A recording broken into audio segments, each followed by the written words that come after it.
Viral seorang pelaut menemukan hiu langka berwajah babi. Meskipun penemuan itu terjadi 3 minggu lalu, penemuannya menjadi viral ketika foto-foto hewan laut yang tampak aneh itu diposting di media sosial.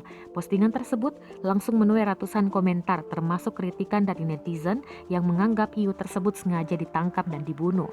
Melansir dari mirror.co.uk, hiu tersebut terlihat oleh perwira angkatan laut mengambang di perairan di Marina, Darsena, Medicea, di kota Portoferraio, Pulau Elba, Italia.